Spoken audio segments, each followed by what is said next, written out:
We now have a great talk coming up, and I couldn't be more excited because I'm pleased to be joined by one of my former colleagues at the law firm. Both of us were non-lawyers, and we escaped unscathed. Shayne Veramallay, the founder and managing partner of Carbon, who's not only an expert in startups and venture capital, but is involved with a super noble endeavor, making a real social impact. Shayne, welcome. It's so great to have you here. Awesome to be here. Good to see you again. So let's talk about Carbon, what you're involved in. Tell all the boombusters about it. Absolutely. So couldn't be more excited. So this has been a passion of mine for the last 15 years, actually.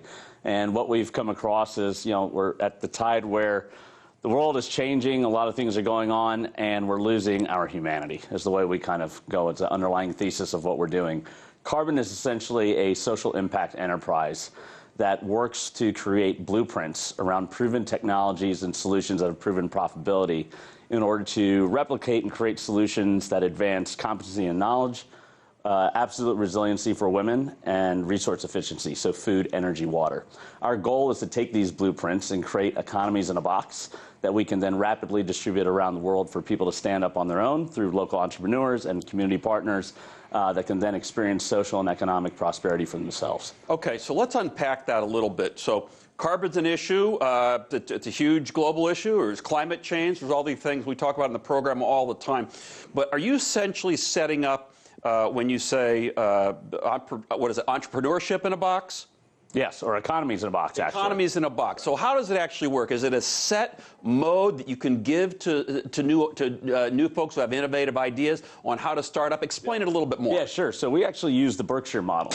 So we are a holding company that essentially has a portfolio. We've actually already had 3 that we've stood up, 1 in each pillar that I just mentioned. But the idea is to be a flexible participation model, whether we cut an equity check, whether it's debt finance, whether it's a joint venture or royalty, whatever it might be.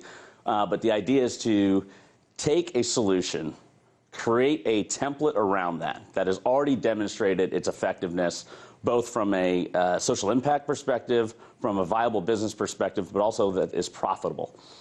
So we take that, replicate that in a way where we believe we can do about 80% is standardized, 20% is left to that kind of local standardization and adaptation.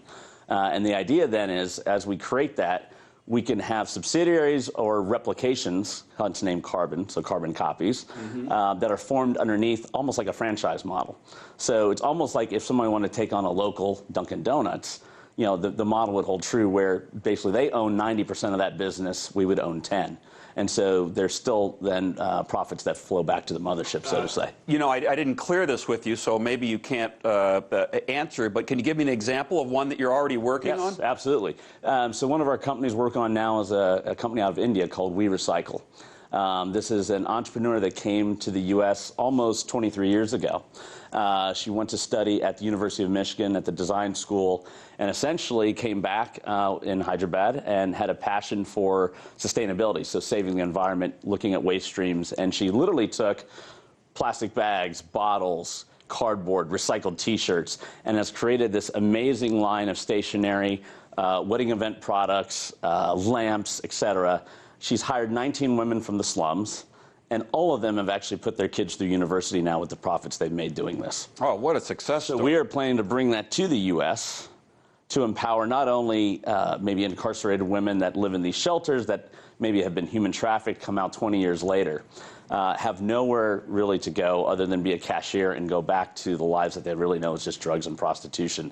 This is something they can do at their own facility. The shelters can actually then participate in the model because they actually now have a self-sustaining mechanism of a business where they're the 90% owner, so to say. Their labor force are the women that they're working with.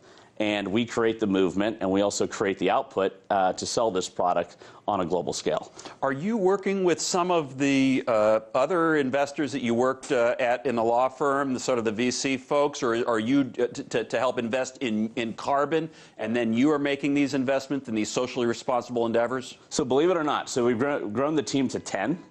And we've got a company now in each category, and it's only been 5 months. So we haven't even got to that stage yet. But we've identified some very key technologies that we believe represent each pillar that we stand for. And so we're just rolling up our sleeves. All the guys on my team and women on my team are very seasoned professionals, from running multi-billion-dollar corporations to being investors, experts in film, media, marketing, regulatory, et cetera. And so we're combining all these different skill sets to really create a unique approach of value creation for each one of our portfolio companies. This is, it's like a Shark Tank for environmentally conscious and socially responsible folks. Let me ask you, where did this idea come from? I mean, I know what you did before, but I mean, who came up with this? So it's interesting. So my passion for this space started 15 years ago. And the story of how this has all come back around is quite interesting. We can save that for another time or a drink. But essentially, I was at a conference when I worked on Wall Street initially, and then left to join a venture firm.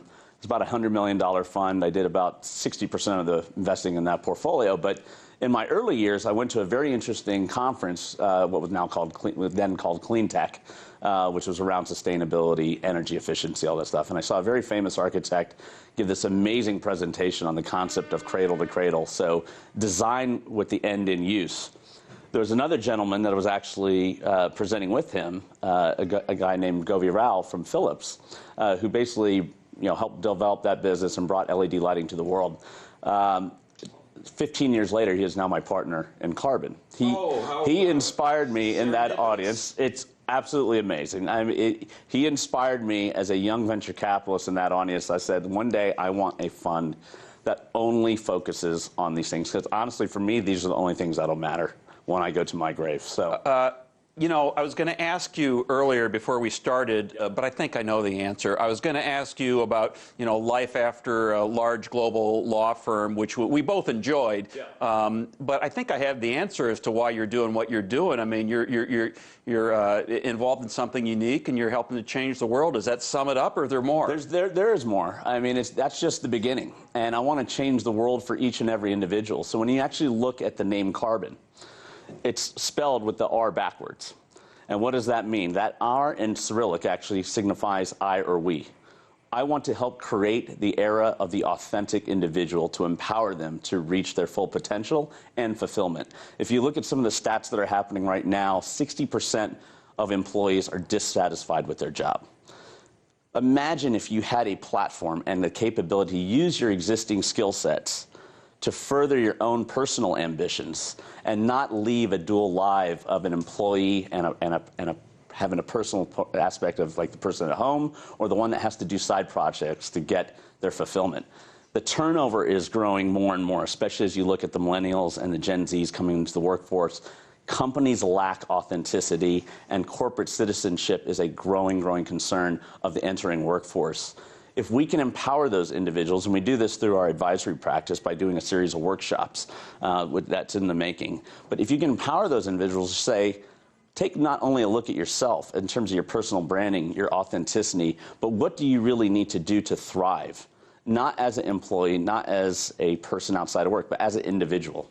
And if you can solve that, you can actually change the corporate culture from within and create a whole new embodiment of authenticity for a corporation. Right? What a magnificent mission. Let me ask you, going forward, we're at the end of the year. What's up for 2019? 2019 is going to be busy. We're extremely overwhelmed with some of the activity we've done so far. So we're standing up our initial portfolio companies. One is a AI educational platform for tutoring that allows us to use the capability of a machine, but allows to enable tutoring at a exponential fold, basically a 1 to 200 ratio, where a tutor can tutor 200 kids a month right through a tablet, and the machine basically does all the work. And we're going to layer on new verticals of content around STEM, around health education, around sexual harassment, around a lot of different things that nobody wants to talk about until it's too late. So if we can start training the minds and educating them from the time they're fifth graders about what the ramifications are of sexual harassment and the things that plague our societies once you're too late. It's not about just following with the crowd anymore. It's actually being in the know. And then the last one is a water filter company that we're working with that essentially takes a antimicrobial silver-lined ceramic pot, but delivers fresh water and kills 99% of the waterborne diseases that are carried in that mechanism. So, oh man, hugely exciting. Huge problem. Shayne, I cannot tell you how honored I am to call you a friend and how much I'm pleased that you're able to share this with the Boom Busters. You're doing things that are uplifting. It's a particularly important thing for us to be talking about at the end of the year during the holiday period. Shayne Veramallay, thank you so much. Thanks so much. Appreciate it. All right. Thank you.